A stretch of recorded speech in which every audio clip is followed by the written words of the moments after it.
Welcome back to the Python Basics series. This is episode 3 where we'll be covering the for loop within Python. So, the for loop within Python allows for iteration. It is not the only thing that allows iteration within Python, but it is one of the major iteration models used within Python as a programming language. As for the function and the purpose of the for loop within Python allows the user to command the program to iterate over a sequence, and a sequence being an umbrella term for data types or collections to the likes of lists, strings, dictionaries, tuples, arrays, and there's a few more. To begin, I just want to run you through a drawn diagram of how a for loop will operate while it's doing the iteration through the item or the sequence. Now, you won't see it do the exact operation when you run a program within Python, but you will see the end, almost like the end outcome, and that's also subjective. You won't always see that if you don't utilize a print statement or something that returns a line of code or a output at least that a human can visualize to the terminal.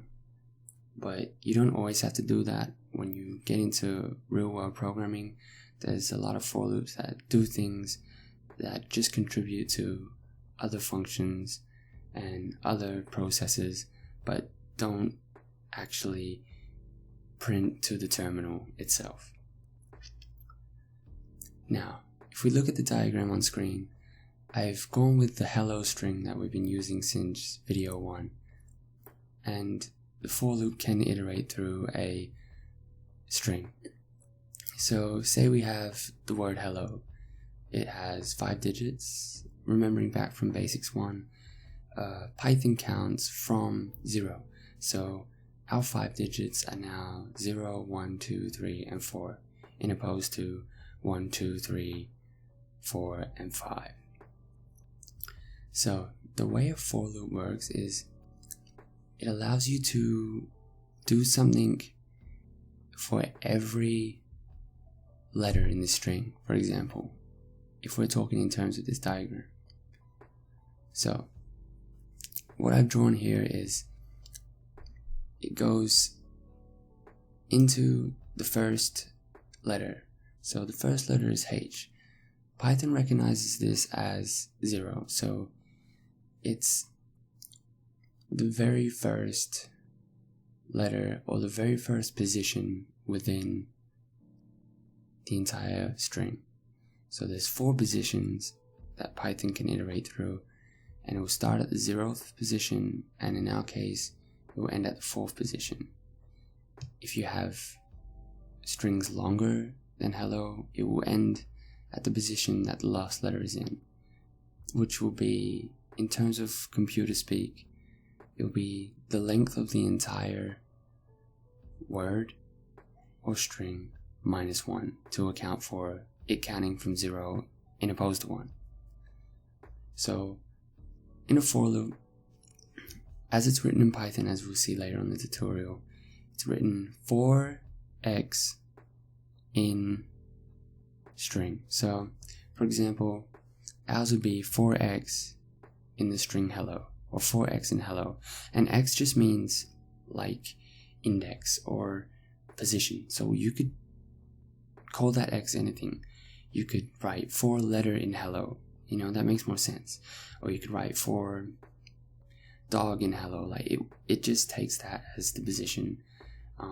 But people normally use either an I, an X, or a J. That's just kind of it's not compulsory at all. That's what I'm trying to get at. But it is, it's common, common practice, the I, the X, the J, when iterating. Moving forward, Python will go through the string hello, and it will allow you to do things for each position. To put it on base level, it will allow you to do things to each letter within hello without affecting other letters. In opposed to previous videos, we could have done things to hello as an entire word or string, but it would affect hello as a whole. We didn't really express any way to affect solo letters without affecting or damaging, I guess, other letters or positions within the string. So Python will go through and we'll get the first position here, H. So that's at the 0th position. So then a user could, for example, write a line of code like X equals X plus world, for instance. My apologies, I'm drawing this diagram with a mouse. If you were to print X after doing this within the for loop, you would have H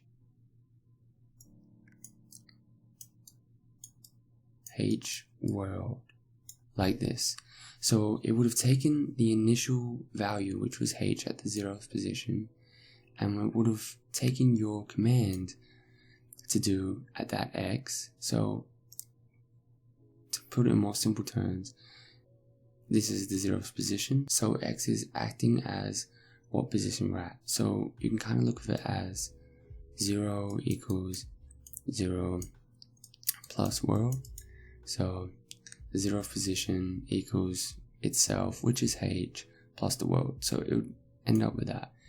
And if you had this just as a static line of code in the entire for loop, it would end up doing it to all of them. So you'd have all these letters with world attached. Now, how you can call and do it to solo items, that's the fundamental part about for loops and why they're used so heavily within Python programming and object-oriented programming as a whole today.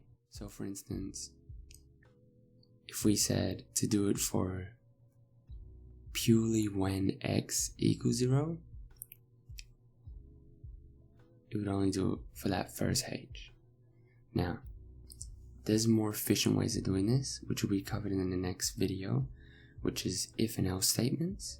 That's what we usually use, but I want to introduce you to for loops before if and else statements in the next video, because I will be using for loops within the if and else statement video, because they're kind of needed to make an if and else statement work how it should. Not for loops themselves, but a method of iteration is needed. Okay, so I'm going to switch over to the coding terminal now, and we're going to run through a few code with for loops. I hope this diagram helped to explain kind of the inner workings of the for loop, and we're going to try back up what this diagram tried to explain now with some code in the terminal, so we'll swing over there. Okay, now that we're in the coding terminal, we can start with our first for loop. So just like in the drawn diagram, we're going to go with the string hello. So to create a for loop within Python, you just want to type this: for x in, and then double quotations, hello. So for x in the string hello. Then you want to put a little one of these there, and then press enter. When you put this character here, it allows for indentation, which is needed for a for loop. The fact that it's indented means that everything that is under here happens within the for loop. For instance, say we wrote something here and also something here. The for loop would only account for this line. It wouldn't account for this line because it's not kind of encapsulated by the for loop, it's outside of it. So make sure you have indented one tab inwards. What I mean by that is, to get the right indentation from a line, go to the start of any line that you want to be one indent in from, and just press tab on the following line, and then you'll be exactly where you need to be. So moving on from that, we have our first for loop here. So this for x in hello will iterate through hello like the iteration was happening in the diagram. So let's just do something like a print statement. So if we print x every iteration, I'll show you what happens in the term. So we get something like this.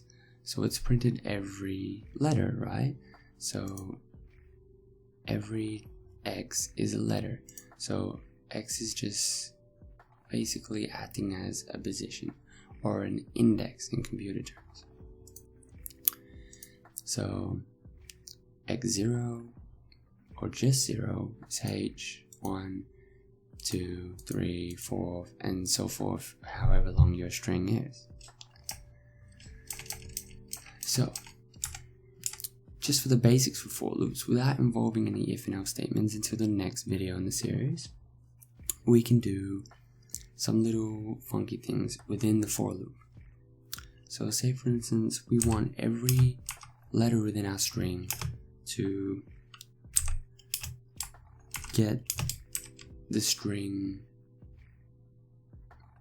world added to it, for instance.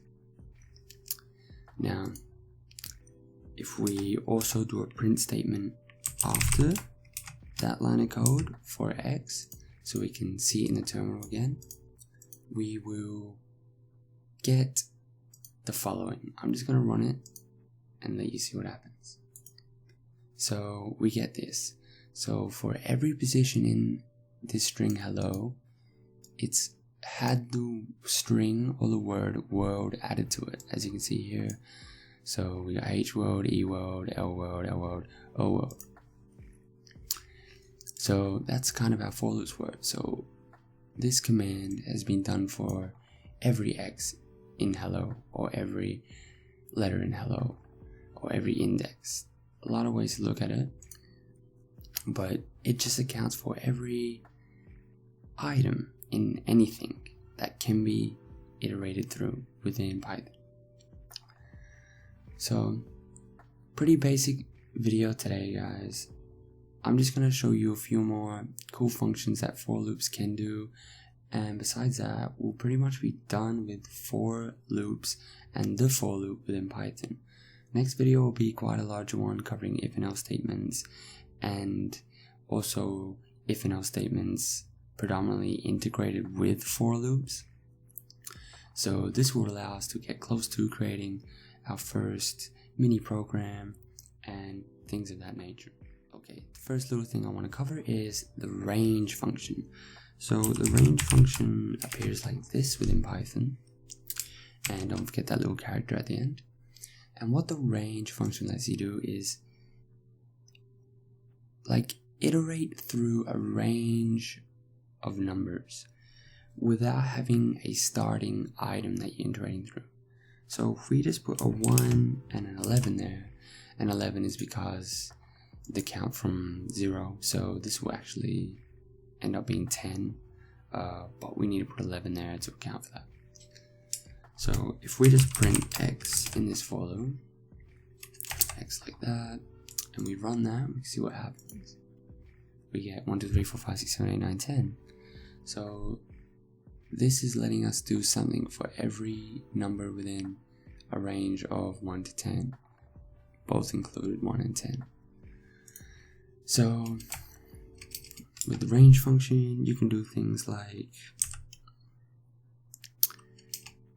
you can do a little equation if you want. So x equals 30 times 30 maybe from last video, using the multiplication method in Python.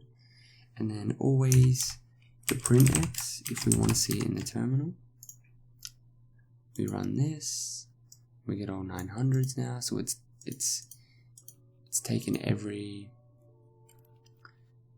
range within that, every item, or number within that range and made it 30 times 30. Why they're all equal is because we've completely disregarded x's actual number value. So it means we've assigned every single number within that range just to completely be a 30 times 30. So if we make that an x times 30, we should start to get different numbers, because it'll be the 1 times 30, 2 times 30, 3 times 30, and so on. So if we run this, we get this, so 30, 60, 90, 120, and so forth. So that's a range for loop, which is pretty handy within Python and awesome. One of my favorite things in iteration, must I add.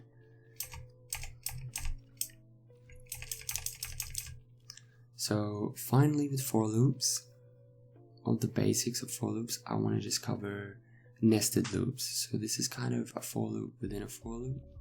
Okay, so let's use the range function again. See what it can do now. So we'll do 1 to 11 again, so just a range of 10. And put that little character there, so we indent. And then we put another for loop here using a different character. So let's use I, for instance, one of the common characters. And then we use another range function. So now what we kind of have is 2 lists of 10, basically 2 number lines of 10 that we can do something for every integer within that range of 1 to 10. So if we want to do something to the first range, we can deal with x, and for the second range we can deal with I. And you can now make these 2 loops coincide. So we could do x equals x plus I, and then maybe we'll make I equals I minus x, for instance. And then we need a print statement for both. So we'll quickly write one of those here, and we'll run this and we'll see what it does. So here we go. We've got all of these here. So a whole list of 10, and then a whole list of another 10. So every x has got itself plus every I, and every I has got itself minus every x. So that's how nested loops work. They're a bit more of a complex topic, but I thought I'll just expose you to a simple version of it right here. And these can be concatenated or stacked, I must say. Concatenated is probably not the right word there, but stacked on and on and on top of each other. So you could have 10 for loops, like ranging all the way down the page. Not good coding practice, but you could have it. So just be aware of that. It's not static and locked to having only 2 for loops for nested loops. That's basically it for the basics of for loops and the for loop within Python. I hope you enjoyed this Python Basics episode 3, and I hope you can join me in episode 4. So without further ado, tap that like button for me. It really helps out the algorithm. I know it really does. And I hope I can catch you in the next one, where we'll be covering if and else statements.